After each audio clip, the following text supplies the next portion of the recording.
So we are continuing on this inefficiency, the inefficiency of the distribution channel flow between OTAs and hotels.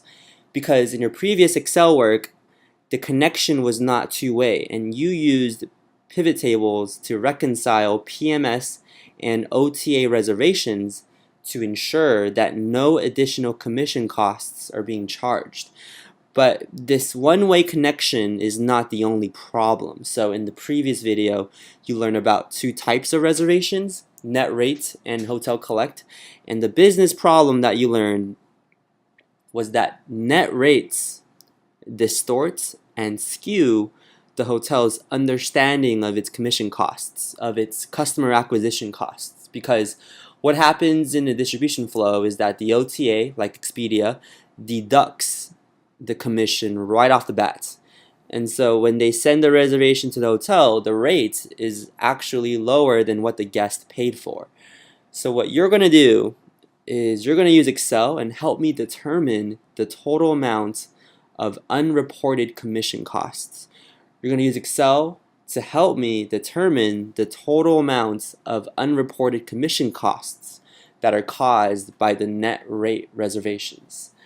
So let me first show you the problem. We have a reservation by the name of Gil. He came from Hotels.com, which by the way is part of Expedia. Now, as you can see, his rate, the rate that the hotel is given, is $85. But from what you previously learned, this is an example of a net rate reservation, because even though the rate we see is $85, the guest actually paid more than $100 for this reservation. Now I want you to focus on this column here, the rate plans. The rate plan tells us whether or not this specific reservation is a net rate. Now as you can see, we deal with a bunch of different rate plans, but the ones we care about, the ones that I want you to focus on, are the net rates, rate plans that are associated with the net rate reservations. And we have 4 of them: SR1, SR3, SR5, and SOE. So let's go back to our friend Gil. His rate plan is SOE. It indicates that this reservation is a net rate reservation, that his rate of $85 has commission already deducted from it. So I'm going to create a column right here called actual rates, because again, we're going back to the inefficiency in this distribution channel flow. This $85 is a very skewed and distorted perception of Gil's actual rates, right? Because his actual rate is not $85. This $85 has commission costs already deducted from it. The actual rate is what we're going to calculate right now. So keeping in mind that our OTAs charge a commission rate of 18%, how do we determine the actual rate for this particular reservation? So the actual rate is the net rate divided by 1 minus the commission rate. So it's going to be $85 divided by 1 minus 0.18, because the commission rate is 18%. So this is the amount that the guest actually paid for. This is our actual rates, the rate before Hotels.com deducts its commission.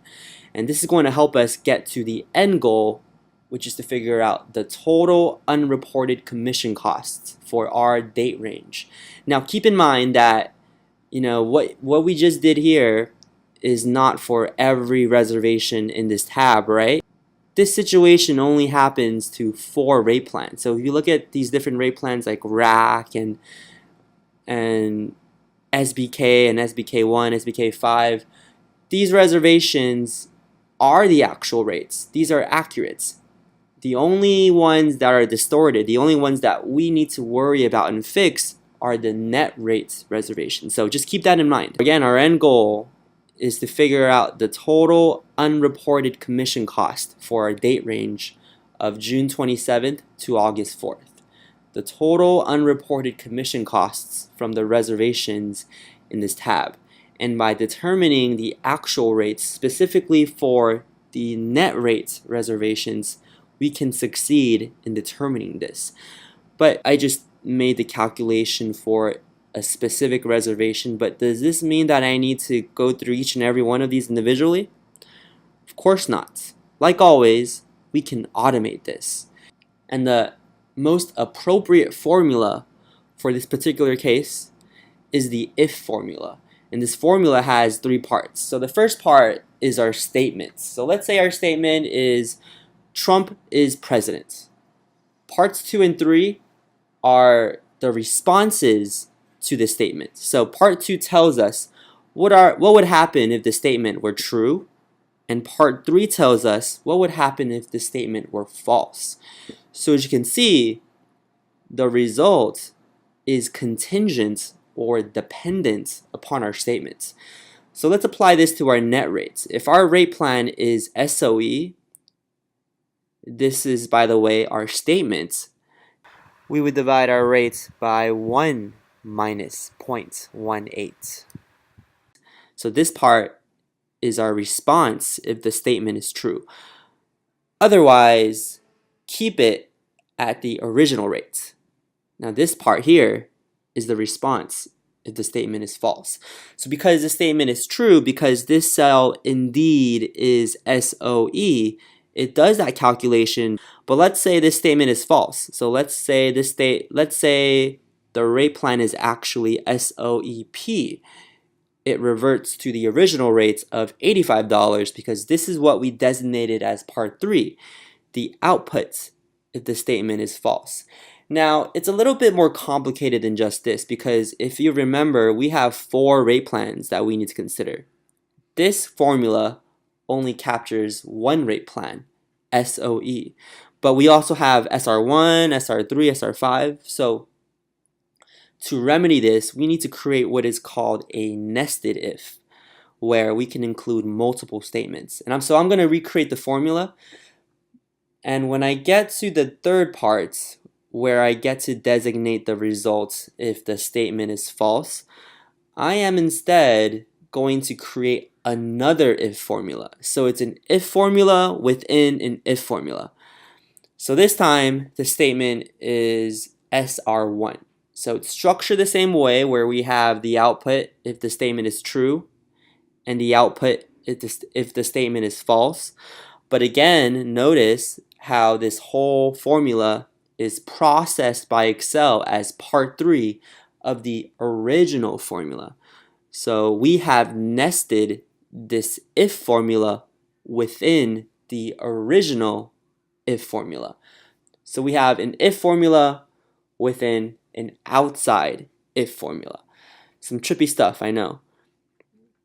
So now when I change the rate code to SR1, this formula now knows that both SOE and SR1 are net rates, and it knows to adjust it to the actual rates if it's ever either of these 2 rate plans. But wait, there's more, because we have a total of 4 rate plans that can be net rates, right? We have SOE, SR1, but we also have SR3 and SR5. Now I'm going to leave that up to you to figure out how to do. It's the same idea where we need to nest it inside. So you're going to need to create an if formula within an if formula within an if formula within an if formula, because the goal is to capture all 4 rate codes that are net rates. But if you just follow the structure I did here, it's the same thing. So the key concept when we talk about nested ifs is that part 3, where we have to designate the output if the statement is false, that whole part 3 is replaced by a new if formula. So when you continue and further this formula here, we need to replace the part 3, the false output with the SR1 with a new if formula. So after this is done, we can easily calculate our unreported commission cost, which is, again, the end goal here. I'm going to create another column, unreported commission. So we can have a quick subtraction here, where if we do actual rate minus the net rate, so 103 minus 85, we'll get an unreported commission of a little bit more than $18. But you see, this is where people mess up, because $18 is only for 1 day. Now I want you to look at our arrival and departure dates. These two dates tell us that the guest's length of stay, the total number of days that Gil stayed at the Ramada. We calculate this from the difference between the two dates here, which is 5. So the unreported commission cost for this specific reservation multiplied by 5 because Hotels.com charges commission for each day. To recap everything, your job is to help me determine the total unreported commission costs from the reservations in this whole tab. So all the reservations in this tab. We went through one specific reservation together, but remember what you want to do is automate this, right? So in other words, you want to be able to create your formula in a way where you can just drag it down to the entire tab and everything will be accurately calculated. But right now, both of these formulas are wrong. First of all, this nested if formula is incomplete. It's only processing SOE and SR1, but if you remember, there are a total of 4 rate plans that are net rates. And this formula here is not reliable enough because it's only capturing 2 rate plans. The second formula here is also not reliable because it's assuming that all my reservations have a length of stay of 5, but that was only for our friend Gil here. So your job is to create 2 formulas that are robust, that are reliable, and can be dragged down so we can automate this whole process. And again, the end goal is to determine all of our unreported commission costs in this tab. And I'll give you this formula to help you out to better create your second formula. Unreported commission equals parentheses departure date minus arrival date parentheses times actual rate minus net rate parentheses. Note that the parentheses in this formula are very important because Excel cares about order of operations, but you can use this formula as a way to help you make a more robust formula so you can automate it. Now keep in mind that this formula here also explains why when you drag it down you're going to see a lot of $0, and that's because those $0 are reservations that are not net rates. And when it's a situation where it's not a net rate, the actual rate minus the net rate that you see in this section of the formula is 0 because there is no net rate.